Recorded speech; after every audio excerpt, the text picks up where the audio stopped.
Aries, welcome to the Align by Sign for September.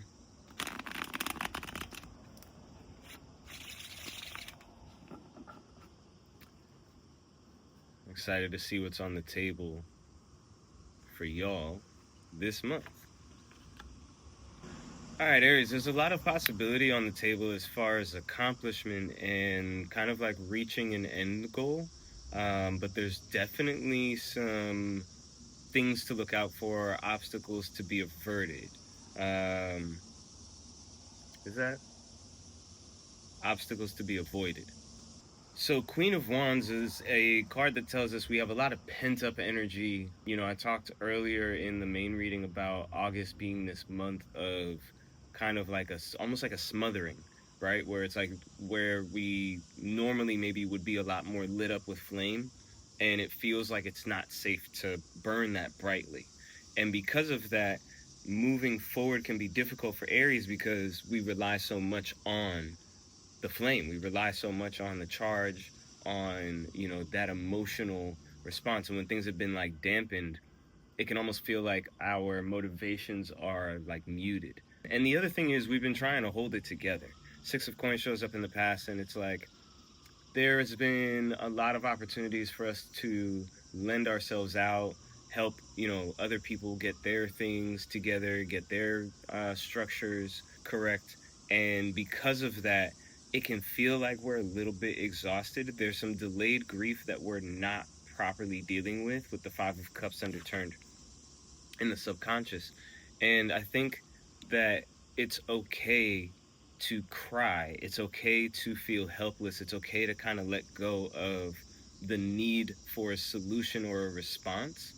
Some things are just doomed to die, essentially. With the reverse death card, it feels like something is on life support, particularly like when it comes to how we feel. And so with the Queen of Wands and the Two of Wands at the center of the reading, I think a lot of that is just us trying to get in touch with a spark because we're frustrated that we don't feel as passionately as we used to. But honestly, with the Temperance cards being inverted, I don't think it's going to be possible for us to ignore it. It's going to be time for us to kind of decide which side of the land we're going to be standing on. Are we going to stand on the beach? Are we going to stand in the water? Like, the Temperance card is a card about balance and a card about like being able to straddle the fence, and it feels like that option's being taken from us, particularly when the advice card is the Seven of Cups. It's literally about dealing with options. And while there are options on the table, it's important to recognize that the choice that is best is the choice that you make. This isn't about making the right decision from a standpoint of like resume or assessment. This is about making the right decision about how you actually feel and where you can hold your passion. Because in some cases, even if it is good on paper, the lack of passion is going to make you hate it. You know, this could be job opportunities, you know, different spaces to expand or move into. It's like not all opportunity that presents itself has to be a yes. You can say no.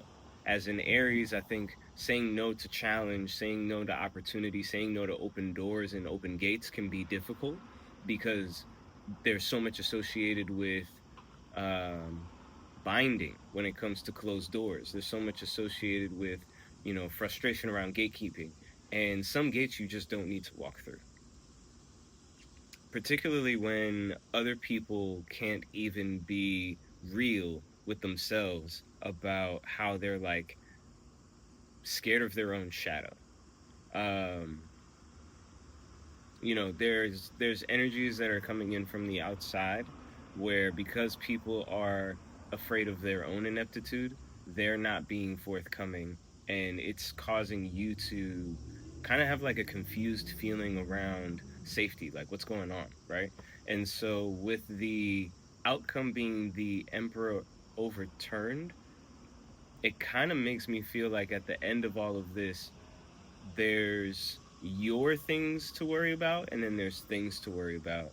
And Spirit seems to be saying, worry about yourself. When it comes to the World card lording over the whole reading, a reversed Emperor shows delays around us being able to get our feet underneath us.